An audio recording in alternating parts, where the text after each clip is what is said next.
സുധീഷ്, ഇന്നലെ ഈ ഒരു രാമചന്ദ്രൻ്റെ വീട്ടിലെത്തിയ സമയത്ത് അടുത്ത ബന്ധുക്കളുമായി അടക്കം സംസാരിച്ചിരുന്നു. അതായത് ഈ രാമചന്ദ്രൻ്റെ മക്കളുമായി ആശയവിനിമയം നടത്തിയ അടുത്ത ബന്ധുവും പൊതുപ്രവർത്തകനുമായ ഇന്ദുചൂടൻ അദ്ദേഹം ഇന്നലെ സുധീഷ് ഗോപാലുമായി സംസാരിച്ചിരുന്നു. ആ റിപ്പോർട്ടിലേക്ക്.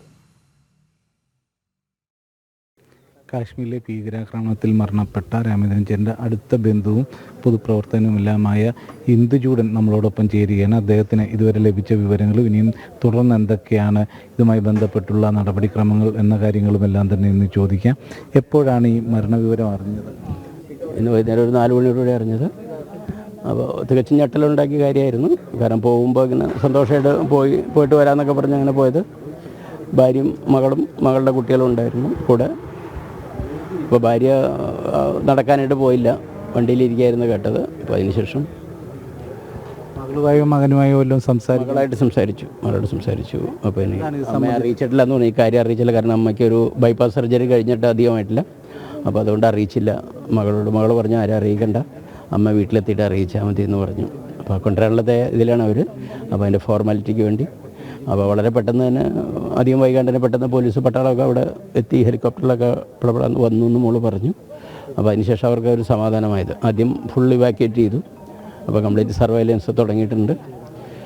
കാശ്മീരിനെ സംബന്ധിച്ച് നമ്മൾ ഇതുവരെ ഭീകരവാദം എന്ന് കേട്ടിട്ടുണ്ടെങ്കിലും നമ്മുടെ ഒരു അടുത്ത ബന്ധു, നാട്ടിലൊരാൾ ആദ്യമായിട്ടാണ് ഇവിടെ നിന്ന് ഭീകരവാദത്തിൻ്റെ ഇരയാവുന്നത്.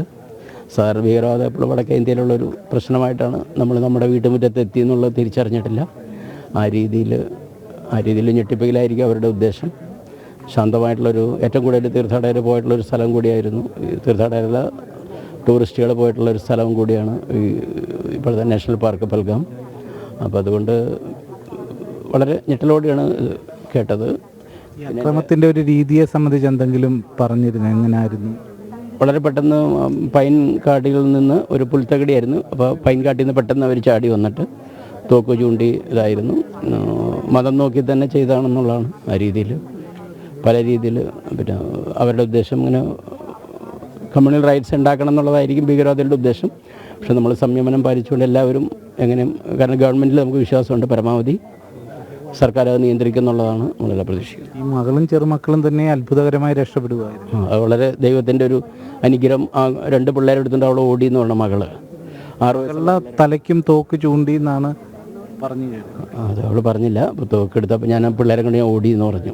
ചിലപ്പോൾ അവർ പല സ്ഥലത്തേക്ക് ഓടിയെ പിടിക്കാൻ പറ്റാത്തതുകൊണ്ട് പുറകെ പോയില്ലായിരിക്കും. അങ്ങനെയോ അതുപോലെ വെടി വെച്ചെല്ലാം തലയ്ക്ക് വെടി വെച്ചു എന്നാണ് കേട്ടത്. അപ്പോൾ അങ്ങനെ വെടി ഞാൻ കണ്ടു വലിച്ചാന്ന് എന്നോട് പറഞ്ഞു അവൾ. ഇതിൻ്റെ തുടർന്ന് അതോടെ മൃതദേഹം എന്നത്തേക്ക് എത്തിക്കാൻ കഴിയും, അത്തരം കാര്യങ്ങളെ സംബന്ധിച്ച് എന്തെങ്കിലും ഇല്ല. അത് നമ്മൾ പ്രതീക്ഷിച്ചുകൊണ്ടിരിക്കുകയാണ്.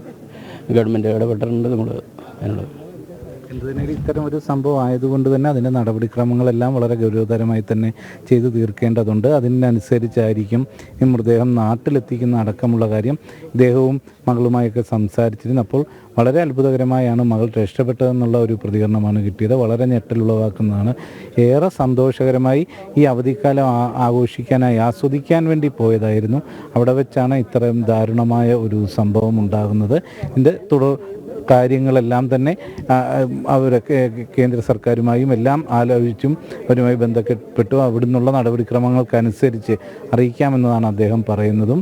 എന്തുതന്നെയായാലും ഈ നാടിനാകെ തന്നെ വലിയ ഒരു ഞെട്ടലാണ് ഉളവാക്കിയിട്ടുള്ളത്. ഇവിടുത്തെ വളരെ സജീവമായി പൊതുപ്രവർത്തന രംഗത്ത് നിൽക്കുന്ന ഒരാൾ വളരെ സന്തോഷത്തോടെ ഇന്നലെ അയൽവാസികളോടെയും ഇവിടെ ഉള്ള നാട്ടുകാരോടെയൊക്കെ യാത്ര പറഞ്ഞു പോയതാണ്. അത് ഇങ്ങനെ സംഭവിക്കുമെന്ന ഒരു ഊഹവും ആർക്കും ഉണ്ടായിരുന്നില്ല. എന്നാൽ ഏവരിലും ഒരു ഞെട്ടൽ ഉളവാക്കുന്ന വാർത്ത തന്നെയാണ് ഇപ്പോൾ പുറത്തു വന്നിട്ടുള്ളത്.